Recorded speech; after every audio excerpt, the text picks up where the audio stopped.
Сегодня 28 декабря, в преддверии Нового года. Но по сути я его не чувствую, блин, все только в конце. Вот. Приходится работать в ночь, первый раз в ночь работаю за 2 года в Корее. Вот ночь у нас просто перегруз работы по одним деталям. Вот. И пашешь. Ну, прикольно. Конечно, на работе, это суета, она тебя съедает. Это рабочая рутина. Постоянно работаешь, на личную жизнь так такового времени нет. Ты приходишь с работы, типа устал, да, делаешь какие-то выводы, типа, отмазываешься, грубо говоря, что типа вот, я поработал, теперь могу полежать, позалипать в YouTube. Вот. Хотя, по сути, я человек творческий, хочется танцевать, что-то там создавать видео, это хочется, но не делается. Поэтому лень моя в том, что я просто бездельничаю.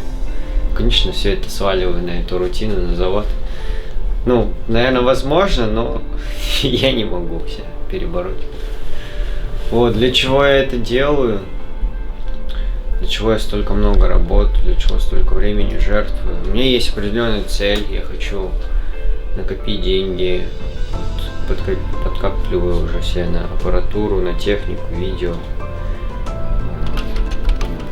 Хочу заниматься видео, медиа, этим всем двигаться, в дальнейшем этим зарабатывать. Поэтому, наверное, хочу быстрее заработать все. И жертвую такие силы на этот завод. Как-то так вот. Нам на работе, вообще запрещают слушать музыку.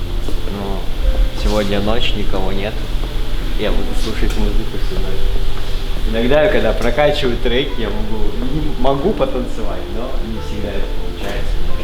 То, что получается, это в основном могу делать только тогда, когда меня никто не видит. Вот. В целом все слушаю музыку, работаешь лучше.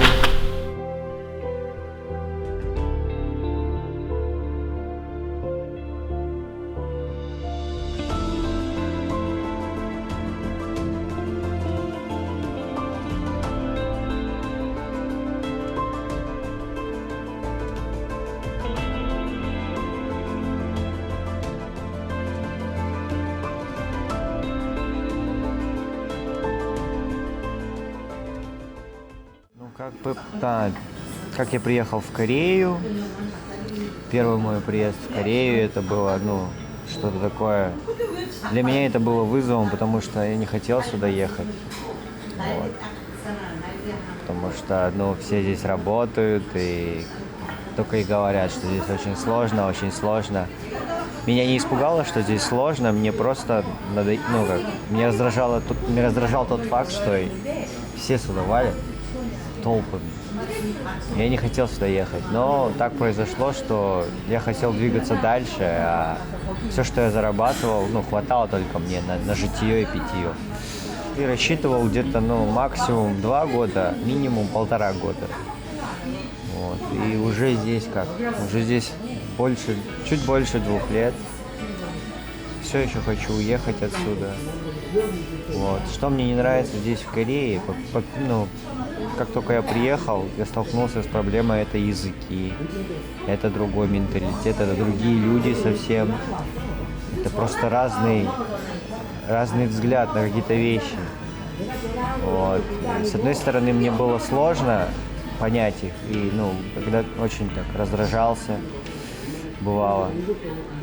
Но потом я понял, что это просто другие люди, другой человек. И, на самом деле, даже я научился чему-то у них, у корейцев. Их терпению, их постоянству, их стабильности. И это, это круто. Потом, что мне не нравится, то, что здесь, начиная зарабатывать какие-то хорошие деньги, ты расслабляешься, ты начинаешь, начинаешь приходить домой, приходя домой с работы, ты приходишь и искупавшись, ложишься и говоришь сам себе: сегодня я отработал, и это тот максимум, который я сегодня смог сделать. И вот, наверное, первый раз в жизни я столкнулся с такими вещами, когда что-то не входит в твои планы. Это больница. Поработав 3 месяца на мебельном заводе, мой палец не заживал, а как бы, в общем, застрял в станке, и этот станок шел дальше, работал дальше, и чуть палец не оторвал. Я успел его выдернуть, это было ужасно больно, но как бы получилось, что с таким пальцем работать нельзя, и я сидел дома где-то ровно месяц я сидел дома без зарплаты, и всю ту накопленную зарплату я просадил на жилье, на бытие, и получилось, цели мои опять сдвинулись с того места, с чего я начинал. Ну вот, а так бы я, наверное, уже всего быстро достиг. Но слава богу, что я всего достигаю, все потихонечку, все это приобретаю, все это у меня есть, цель сохранилась. И дальше иду к своей мечте, к своей цели. Живя в Корее, я понимаю, что я бы тоже смог здесь как-то двигаться и в танцах, и в видео. Ну, наверное, по большей части мне больше нравится отработанный план, тот, который уже был у меня. Вот. А начиная с чего-то малого, оставлять здесь опять, жертвовать тем, чем жертвовал там в России, уже неохота жертвовать здесь этим. Хотя, я этого не пробовал, поэтому не знаю. Поэтому хочу туда. Россия, наверное, как-то ближе, что ли, ко мне в каком-то, не знаю, плане. Там все разговаривают на русском. Хотя здесь тоже немало на русском разговаривают. Но тем не менее, наверное, хотел бы туда больше.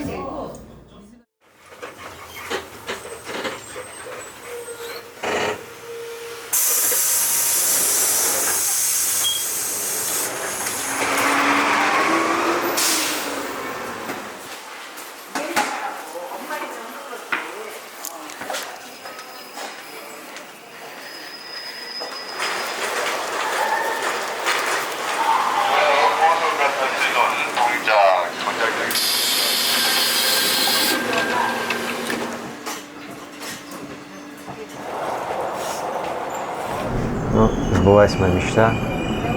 Можно увидеть, можно по моему лицу понять, что я очень счастлив. Закончилось это рабство. 2 года работал на заводе. И вот наконец-то день X настал. Я освобожден.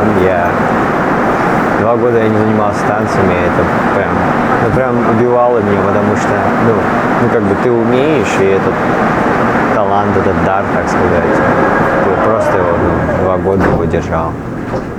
С другой стороны, не зря держал, потому что сейчас я, когда хожу, мне очень, с любой тренировки, даже с той, с которой неудачная, я очень вдохновляюсь, очень наполняюсь какими-то позитивными эмоциями. Вот. Вообще просто нет слов просто все описывать. Бывает, когда очень сложно. И ты смотришь на детей, и они танцуют лучше, чем ты. И каждый день я езжу на тренировки. Я купил абонемент в школу One Million Dance Studio. И поначалу жаба давила отдавать 450 штук, потому что, это дороговато, еще жить тебе надо как-то, где-то, грубо говоря, 800 тысяч уходит на то, чтобы ездить, кушать, жилье там. Каждый день уходит на дорогу где-то по времени 1,5-2 часа. Каждый день. ходить. Тут 2 часа в одну сторону, 2 часа в другую сторону. Вот. Но это стоит того. И стоит того, то, что отдал я 450 тысяч. Хотел отдать 350 вначале. Вот. А 350 это 16 тренировок. Вообще мало, короче. А то, что отдал 450, вообще нисколько не жалею. Разница в 100 тысяч. 450 это стоит. Почему? Потому что, ну, это твое. Ты вкладываешь в себя, ты взращиваешь себя, чем-то наполняешься, видишь, как можно по-другому танцевать. Вот, и потом по приезду в Ташкент меня уже ждет работа. Буду преподавать. Вот. Также хочу заниматься видео. Скорее всего, наверное, хочу снимать танцы. Ну и, наверное, подрабатывать тоже, да, в этой сфере. Но вообще моя мечта — это работать в сфере видео и танцевать для души. Самое то. Да, конечно, хотелось бы достичь. Но я еще занимаюсь крампом. По приезду туда буду заниматься крампом. Конечно, хотелось бы, если меня моя, как это сказать, ну, самооценка моя не понизится, и я дальше буду заниматься, не сдаваться, то я хочу батлить, я хочу выигрывать батлы. Мне 31 год, и не все потеряно, я считаю.